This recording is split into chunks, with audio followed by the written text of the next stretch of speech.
आपल्या चॅनलवरती सर्वांचं अगदी मनापासून स्वागत आहे।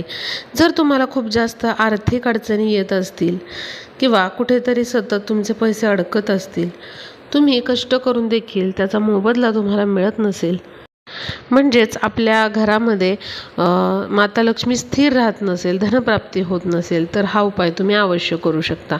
बघा, बऱ्याच वेळेला असं होतं की आधी आपला इन्कम खूप चांगला असतो, आपली आर्थिक प्रगती होत असते आणि काही काळानंतर अचानक आपल्या घरामध्ये पैशाची आवक कमी होते किंवा तुमचा व्यवसाय असेल तर तो अचानक चालेनासा होतो किंवा जरी तुम्ही जॉब करत असाल तर सतत कोणाला तरी उसने दिल्यामुळे किंवा काहीतरी वायफळ खर्चामुळे ते पैसे जे आहेत ते खर्च होतात, घरामध्ये पैसा टिकत नाही।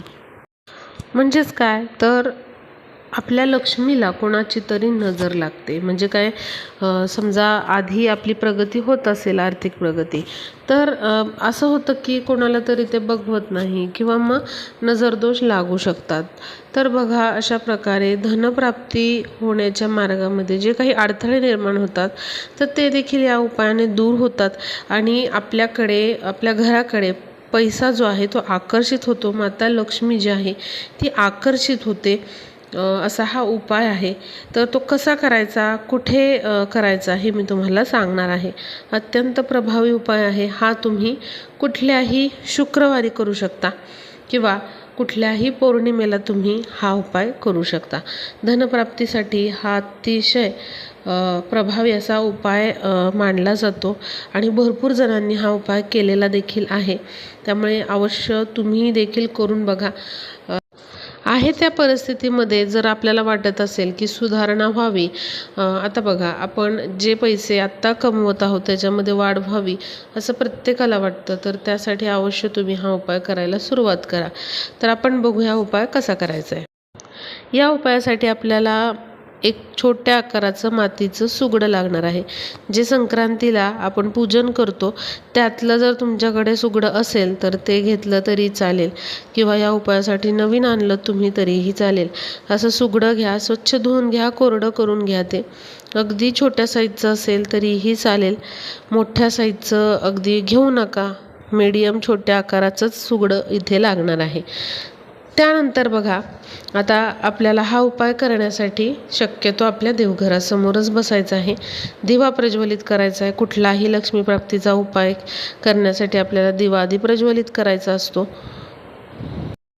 आता या मातीच्या सुगड्यामध्ये आपल्याला एक छोटा चमचा भरून पिवळी मोहरी टाकायची आहे। पिवळी मोहरी सगळ्यात खाली टाकायची आहे। आता पिवळी मोहरी कशाला, जे काही आपल्या धनप्राप्तीमध्ये अडचणी येत आहेत किंवा जे काही नजरदोष लागलेले आहेत ते दूर व्हावेत, सगळे अडथळे दूर व्हावेत, यासाठी आपल्याला पिवळ्या मोहरीचा वापर करायचा आहे। यासाठी पिवळी मोहरीचं लागणार आहे। ती जेव्हा मिळेल तुम्हाला त्यानंतर तुम्ही हा उपाय केला तरी चालेल। काही खास उपायांसाठी ज्या त्या वस्तूच इथे महत्त्वाच्या आहेत। आता याऐवजी आम्ही काळी मोहरी वापरू का असं विचारू नका, पिवळी मोहरीचं लागणार आहे या उपायासाठी। कारण जेव्हा आपण पिवळी मोहरी एखाद्या उपायामध्ये वापरतो तेव्हा तो जो उपाय आहे तर तो कित्येक पटीने जास्त प्रभावी ठरत असतो। पिवळी मोहरी टाकायची आहे। त्यानंतर 1 रुपयाची 11 नाणी आपल्याला लागणार आहेत। ही नाणी 11 नाणी 1 रुपयाची स्वच्छ धुवून घ्या, कोरडी करून घ्या आणि ही नाणी आपल्याला त्या मोहरीवरती ठेवायची आहेत। बघा, माता लक्ष्मी जी आहे ती नाण्यांमध्ये वास करत असते, त्यामुळे आपल्याला इथे नाणी वापरायची आहेत अशा प्रकारे। आणि असं विचारू नका की 2 रुपयाचं 5 रुपयाचं चालेल का, तर इथे 1 रुपयाचीच नाणी घ्यायची आहेत 11। आता अशी 11 नाणी ठेवल्यानंतर त्यावरती आपल्याला 11 कापराच्या वड्या ठेवायच्या आहेत। कापूर आपल्याला इथे शक्यतो भीमसेनी वापरायचा आहे। भीमसेनी नसेल तर तुम्ही साधा देखील वापरू शकता, पण मिळत असेल तुम्हाला भीमसेनी कापूर तर त्याच्या 11 वड्या आपल्याला यावर ठेवायच्या आहेत किंवा साध्या कापराच्या 11 वड्या यावरती ठेवायच्या आहेत। त्यानंतर तुम्हाला या सुगड्याला हळद कुंकू व्हायचं आहे। सुगडं माता लक्ष्मी समोर ठेवायचं आहे, हे भरलेलं सुगडं। त्या सुगड्यावर तुमचा उजवा हात ठेवायचा आहे. ज्या काही तुम्हाला आर्थिक समस्या आहेत त्या माता लक्ष्मीला तुम्हाला बोलून दाखवायच्या आहेत, किंवा तुमची आर्थिक प्रगती होत नसेल ते तुम्हाला बोलून दाखवायचं आहे. लवकरात लवकर माझी स्थिती, आर्थिक परिस्थिती सुधारावी. जे काही नजरदोष माझ्या धनप्राप्तीला लागलेले आहेत, ज्या काही अडचणी येत आहेत धनप्राप्तीमध्ये, त्या दूर व्हाव्यात आणि माझ्या घराकडे माता लक्ष्मीने आकर्षित व्हावे, अशी तुम्हाला प्रार्थना करायची आहे. तिथे माता लक्ष्मीचं स्मरण करायचं आहे मनोमन तुम्हाला. तुम्ही एखादा माता लक्ष्मीचा मंत्र देखील म्हणू शकता. त्यानंतर तुम्हाला काय करायचं आहे, ते सुगडं जे आहे ते उचलायचं आहे आणि तुमच्या घराच्या उत्तर दिशेला ठेवायचं आहे. मग तुम्ही ते हॉलमध्ये ठेवलं तरीही चालेल, किंवा मग किचनमध्ये ठेवलं तरीही चालेल, फक्त बेडरूममध्ये ठेवू नका. तर अशा पद्धतीने तुम्हाला तुमच्या घरात उत्तर दिशेला हे सुगडं ठेवायचं आहे आणि अशा पद्धतीने ठेवा की ते कोणी बघणार नाही आणि तुम्हाला विचारणार नाही की हे काय आहे. अशा पद्धतीने तुम्ही तुमच्या हॉलमध्ये जरी ठेवलं तरी चालेल, फक्त काहीतरी अशी फुलाची वगैरे अरेंजमेंट करा आणि त्याच्या मागे हे ठेवा. ह्याच्यावर काहीही झाकायचं नाही, आपल्याला धूपदीप ओवाळून नंतर ठेवायचं आहे. तर बघा, जेव्हा तुम्ही असं हे सुगडं भरून ठेवता तेव्हा जे काही अडथळे आहेत आर्थिक प्राप्तीमध्ये येणारे ते दूर होतात आणि माता लक्ष्मी आपल्या घराकडे आकर्षित होते. पैसा जो आहे तो आकर्षित होतो, अगदी चुंबकासारखा पैसा आकर्षित होतो आपल्या घराकडे.